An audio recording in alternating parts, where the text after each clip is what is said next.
মেয়াদ শেষ, কোন আইনের বলে ভারতে থাকবেন শেখ হাসিনা? ছাত্র জনতার নজিরবিহীন গণ অভ্যুত্থানে গত ৫ আগস্ট দেশ ছেড়ে ভারতে আশ্রয় নেন শেখ হাসিনা। শুক্রবার পর্যন্ত বৈধভাবে ভারতে থাকতে পারবেন তিনি। এমন পরিস্থিতিতে প্রশ্ন উঠেছে, এখন কি করবেন হাসিনা? এদিকে বিষয়টি নিয়ে এখনো আনুষ্ঠানিকভাবে কিছু জানায়নি ভারত। জানা গেছে, কূটনৈতিক পাসপোর্টে শেখ হাসিনার ভারতে ৪৫ দিন থাকতে পারার মেয়াদ পূর্ণ হয়েছে গতকাল বৃহস্পতিবার। ফলে এখন রাজনৈতিক এবং বিভিন্ন মহলে প্রশ্ন উঠেছে, আজ শুক্রবার থেকে শেখ হাসিনা কোন আইনের বলে ভারতে থাকবেন। একাধিক মহল মনে করছে, তিব্বতের ধর্মগুরু দালাই লামার মতোই সাময়িকভাবে রাজনৈতিক আশ্রয় দেওয়া হতে পারে শেখ হাসিনাকে। তবে সবকিছু নির্ভর করছে ভারতের সিদ্ধান্তের ওপর। সম্প্রতি ভারতীয় সংবাদ মাধ্যম জি নিউজের প্রতিবেদনে বলা হয়েছে, গত ১৭ সেপ্টেম্বর মঙ্গলবার ভারতের পররাষ্ট্র মন্ত্রণালয়ের এক মুখপাত্র জানিয়েছেন, কূটনৈতিক পাসপোর্টে শেখ হাসিনার ভারতে থাকার মেয়াদ শেষ হলেও তাকে বাংলাদেশের হাতে তুলে দেওয়ার সম্ভাবনা নেই। এখন এমন পরিস্থিতিতে বাংলাদেশ যদি রাষ্ট্রীয়ভাবে শেখ হাসিনাকে হস্তান্তরের জন্য ভারতের কাছে অনুরোধ জানায়, তখন নয়াদিল্লির আইনি উপায় কি হবে?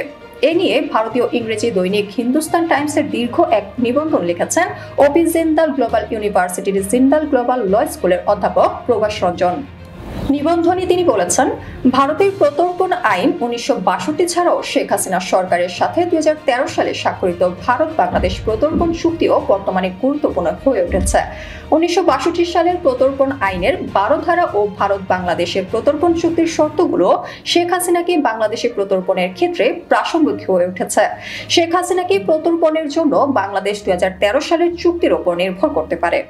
চুক্তির ১ নম্বর অনুচ্ছেদে বলা হয়েছে, বাংলাদেশ ও ভারত তাদের ভূখণ্ডে কেবল সেই ব্যক্তিকে প্রত্যর্পণ করতে বাধ্য যারা প্রত্যর্পণযোগ্য অপরাধের দায়ে দোষী সাব্যস্ত হয়েছে। তবে এই অনুচ্ছেদ সেই ব্যক্তিদের ক্ষেত্রেও প্রযোজ্য হবে যাদের বিরুদ্ধে অপরাধের দায়ে অভিযোগ গঠন করা হয়েছে। ২০১৩ সালের চুক্তি ভারত ও বাংলাদেশি আইনের আওতায় কমপক্ষে ১ বছরের কারাদণ্ডের মতো শাস্তিযোগ্য অপরাধকে প্রত্যর্পণযোগ্য অপরাধ হিসেবে বিবেচনা করা হয়েছে।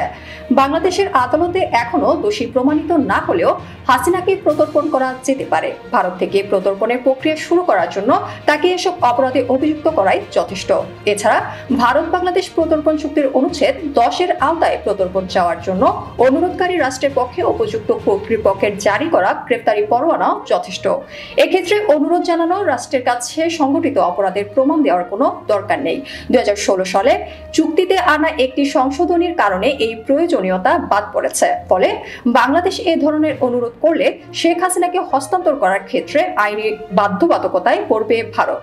তবে ভারত বাংলাদেশ প্রত্যর্পণ চুক্তিতে কোনো ব্যক্তিকে প্রত্যর্পণের ক্ষেত্রে কিছু ব্যতিক্রম বিধানও রয়েছে। প্রথমত, ৬ নম্বর অনুচ্ছেদে অপরাধী ব্যক্তি যদি রাজনৈতিক নেতা হন, তাহলে তার প্রত্যর্পণ প্রত্যাখ্যান করা যেতে পারে। আবার ১৯৬২ সালে প্রত্যর্পণ আইনের ৩১ ধারায় রাজনৈতিক ছাড়ের বিধান রয়েছে। তাহলে শেখ হাসিনার প্রত্যর্পণের অস্বীকৃতি জানানোর জন্য ভারত কি এসব বিধানের উপর নির্ভর করতে পারে? এর জবাব হলো না। কারণ চুক্তির ৬ ধারায় বিশেষভাবে হত্যা ও অন্যান্য অপরাধের মতো অপরাধকে বাদ দেওয়া হলেও আন্তর্জাতিক আইন গণহত্যা এবং মানবতার বিরুদ্ধে অপরাধকে রাজনৈতিক অপরাধ হিসেবে স্বীকৃতি দিয়েছে। দ্বিতীয়ত, যদি সেই ব্যক্তির প্রত্যর্পণ অপরাধের দায়ে আদালতে বিচার করা হয়, তাহলে অনুরোধকৃত রাষ্ট্রকে প্রত্যর্পণের অনুরোধ প্রত্যাখ্যান করার অনুমতি দিয়েছে অনুচ্ছেদ ৭। এই বিধানটি হাসিনার ক্ষেত্রে প্রযোজ্য হবে না, কারণ তিনি ভারতীয় আদালতে বিচারের মুখোমুখি হবেন এমন কোনো অপরাধের অভিযোগ নেই।